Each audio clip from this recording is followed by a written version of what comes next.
자, 두 번째 시간, 초콜릿의 구성 및 성분에 대해서 알아보도록 하겠습니다.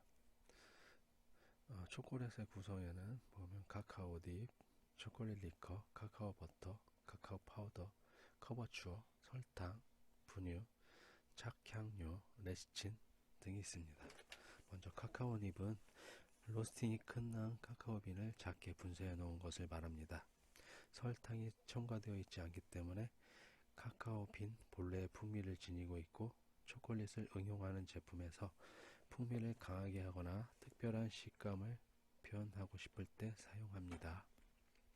초콜릿 리커, 로스팅한 카카오빈에 설탕을 첨가하지 않은 채 카카오닙보다 더 곱게 간 상태를 말합니다.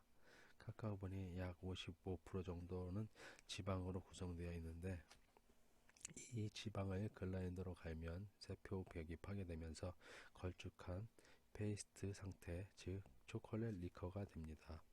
초콜릿 리커는 카카오 고형분과 카카오 버터로 구성되어 있으며, 이 둘을 분리한 다음 만들고자 하는 초콜릿의 성격에 따라 적절한 비율로 다시 배합해서 사용합니다. 카카오 버터, 초콜릿 리커를 압축해서 추출한 지방 성분을 말합니다. 카카오 버터는 그 자체의 향은 없지만 초콜릿이 녹을 때 점도를 낮추는 기능을 합니다. 또한 녹는 점이 사람 체온보다 약간 낮기 때문에 초콜릿은 입안으로 들어가기 전까지 단단한 상태로 있다가 입안에서 서서히 녹습니다. 그리고 카카오 버터는 결정화되었을 때 수축하는 성질이 있기 때문에 몰드 작업 시 틀에서 쉽게 빠질 수 있습니다. 카카오 버터는 초콜릿의 원료 중 가장 비싸며 템퍼링 작업이 필요한 이유도 카카오 버터 때문이라고 합니다. 자, 다음은 카카오 파우더. 초콜릿 리커에서 카카오 버터를 추출하고 남아있는 고형 물질을 분쇄한 것을 말합니다. 코코아 파우더에도 지방 성분이 11에서 24% 정도 남아 있습니다. 이 코코아 파우더의 함량에 따라 다크 초콜릿, 밀크 초콜릿, 화이트 초콜릿으로 구분이 됩니다. 커버추어, 초콜릿 작업에서 사용할 기본 재료가 되는 초콜릿을 말합니다. 카카오 베스에서 카카오 버터를 첨가했기 때문에 녹았을 때 흐름성이 좋고 매끈한 것이 특징입니다. 세계보건기구와 FAO 등 국제기구의 지침에 따라 최소 코코아 파우더 35%, 카카오 버터 31% 이상을 함유하고 있어야 커버추어라고 할 수 있습니다. 코코아 파우더와 카카오 버터를 기본으로 당분, 착향료, 분유, 레신 등이 첨가되며, 커버추어 구성은 그 구성 성분에 따라 다크, 밀크, 화이트 초콜릿으로 나누어집니다. 자, 다음은 설탕. 설탕은 다크 초콜릿에 카카오 베스 다음으로 많이 함유되어 있는 재료입니다. 밀크 초콜릿과 화이트 초콜릿에서도 중요한 역할을 합니다. 설탕의 1차적인 목적은 카카오에 단맛을 주는 것인데, 많은 형태의 당 중에서 사탕수수에서 나온 자당을 가장 널리 사용하고 있습니다. 자, 다음은 분유.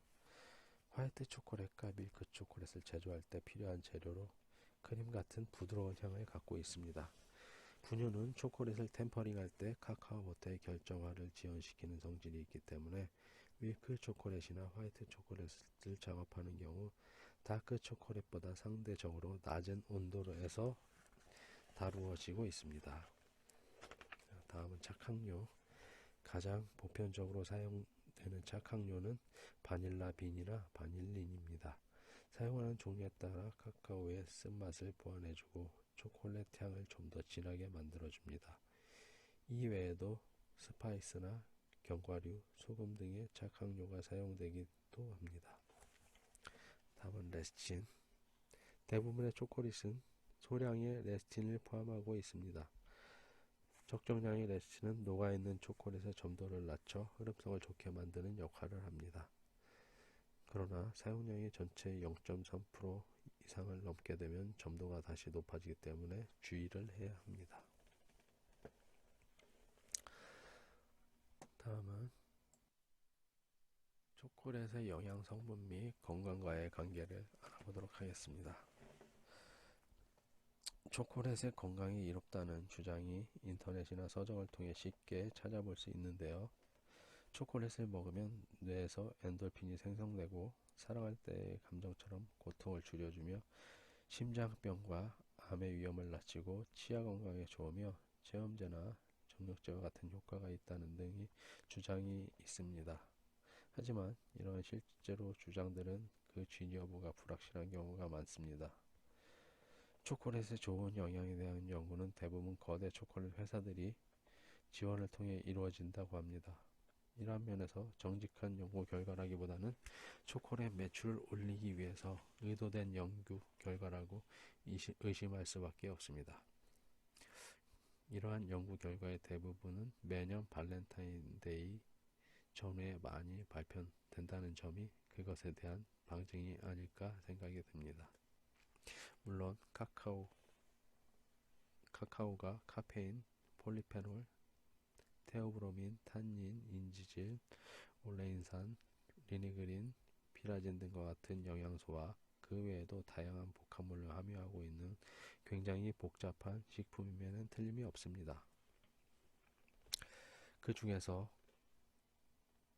폴리페놀과 같은 경우는 매우 주목받고 있는 영양소로서 카카오뿐만 아니라 녹차, 와인에도 들어있다고 합니다.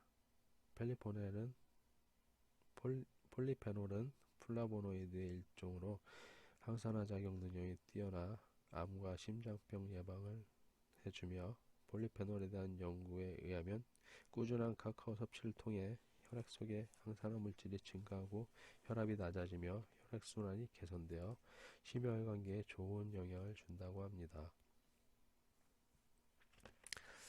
자, 초콜릿 작업 시 주의사항에 대해서 알아보도록 하겠습니다. 초콜릿을 작업할 때는 습기와 과도한 열에 노출되지 않게 해야 하는데 이 두 가지 원인이 되어 초콜릿을 망가뜨릴 수 있기 때문입니다. 초콜릿은 작은 수분에도 점도가 높아지기 때문에 디핑이나 몰딩 작업을 할 경우 표면이 두꺼워져 제품의 질에 문제가 생길 수 있습니다. 그러므로 작업을 하기 전 사용할 도구와 테이블 등의 건조한 상태인지 꼭 확인해야 합니다. 그리고 밀크 초콜릿이나 화이트 초콜릿의 분유 성분은 열에 취약하기 때문에 높은 열에 의해서 손상이 되지 않게 저어가면서 골고루 녹일 수 있도록 주의해야 합니다. 또한 어둡고 서늘한 장소에서 보관하고 초콜릿 본연의 향을 잃어버리지 않도록 향이 강한 다른 재료와 함께 두지 않아야 합니다. 초콜릿의 작업 환경에는 초콜릿과 관련된 모든 작업은 온도 조절되고 습도가 낮은 환경에서 이루어져야 하는데 작업 공간이 실내 온도 20도씨 전후반이어야 초콜릿의 결정알을 포함한 전반적인 작업에 무리가 없습니다. 이 온도보다 더 높은 조건에서 작업을 하면 초콜릿의 결정화가 늦어지고 낮은 온도라면 작업 중인 초콜릿이 빨리 굳어져 점도가 증가하고 제품의 광택과 스냅성이 안 좋아지며 저장하는 동안 블럼 현상이 나타날 수도 있습니다.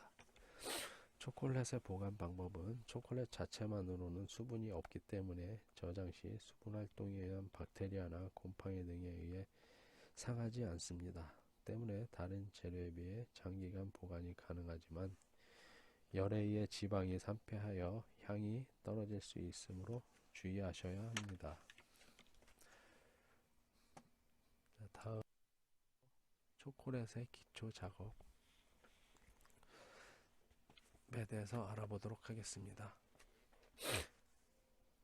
가장 중요한 부분이라고 제가 말씀드렸죠. 템퍼링의 필요성과 성분 변화. 초콜릿의 필요에 맞게 원하는 형태로 성형하기 위해서는 반드시 템퍼링이라는 하는 과정이 필요합니다. 템퍼링을 하는 이유는 초콜릿 안에 함유되어 있는 지방 성분인 카카오 버터 때문인데요. 초콜릿을 녹인 후 템퍼링을 거치지 않고 그대로 굳히면 카카오 버터의 불안정한 결정화로 인해 광택이 없고 수축이 되지 않아 틀에서 빠지지 않는 현상이 생기게 됩니다. 또 결정적으로 불륜 현상이 일어나게 되어 시각적인 면에서도 마이너스가 되며 입안에서 부드럽게 녹지 않습니다. 일반적인 템퍼링 방법에는 4단계로 이루어지는데요. 먼저 1단계로 초콜릿을 중탕으로 녹여 카카오 버터가 기존에 가지고 있던 결정화를 해체시켜주는 단계를 말합니다. 다음으로 2단계 결정화가 신속하게 진행되는 온도로 초콜릿을 식힙니다. 자, 다음은 3단계 안정적인 결정만이 초콜릿에 남도록 온도를 살짝 올려 초콜릿을 녹입니다. 4단계로 작업이 진행되는 도중 굳어버리지 않도록 적당한 온도를 유지합니다. 대부분 초콜릿의 템퍼링 온도를 보게 되면 다크의 경우는 50도 전후입니다. 50도 전후에서